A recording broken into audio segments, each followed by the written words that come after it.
গতকাল রাতে Agartala fire brigade সমনি police হেডকোয়ার্টারে উল্টোদিকে ডক্টর বিশ্বজিৎ সূত্রধর ও রূপা সূত্রধরের বাড়িতে ভয়ানক বিস্ফোরণ। বাড়ির ভিতরে ওয়াল ও সাইডের ওয়াল ভেঙে দুই তলা থেকে নিচে পড়ে যায় ডক্টর বিশ্বজিৎ সূত্রধর ও তার স্ত্রী। ঘটনাস্থল থেকে ফায়ার ব্রিগেড সহ এলাকার লোক উদ্ধার করে জিবি হাসপাতালে নিয়ে আসা হয় তাদের। তবে ডক্টর বিশ্বজিৎ সূত্রধর ভালো থাকলে ওনার স্ত্রী রূপা সূত্রধর গুরুতর অবস্থায় জীবিতে চিকিৎসা। তবে কিসের থেকে এ ভয়ানক আওয়াজ, কিভাবে ওয়াল ভেঙে দুতলা উপর থেকে পড়ে গেছে তাই এখন ধোঁয়াশার মধ্যে। তবে ডাক্তারবাবুর বক্তব্য, তিনি এখন আর ওনার স্ত্রী দুজনে ঘুমাচ্ছিলেন। কিভাবে হঠাৎ এই বিস্ফোরণ ও ওয়াল ভেঙে নিচে পড়ে গেলেন তা কেউ বলতে পারছে না। তবে বাড়ির প্রথম তলাতে ওনার মা ও মাকে দেখার জন্য একজন লোক ছিলেন, তাদের কিছু হয়নি। কিতা বলতে হঠাৎ করে এটা বিকট শব্দ হয়ে গেছে।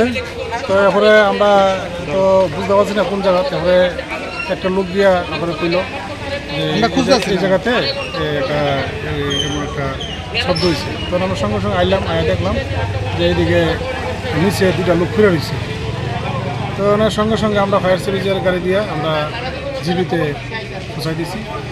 আর বাকিটা আমরা দেখছি ভিতরে যে ভদ্রলোক আর মিসেস যে বন্ডেড হয়েছে, ওনার মা আছে, আরেকজন কেয়ারটেকার আছে।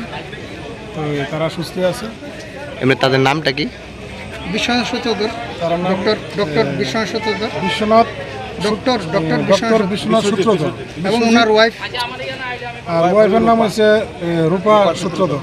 আচ্ছা, আর ওনার যে মা আছে গীতা সূত্রধর, আর মালতী বসা করেছে কেয়ারটেকার। তার অবস্থা কিরকম? এই যে দুজনকে নিচে পাওয়া গেছে, তারা ভালো, অনেক মোটামুটি ভালোই।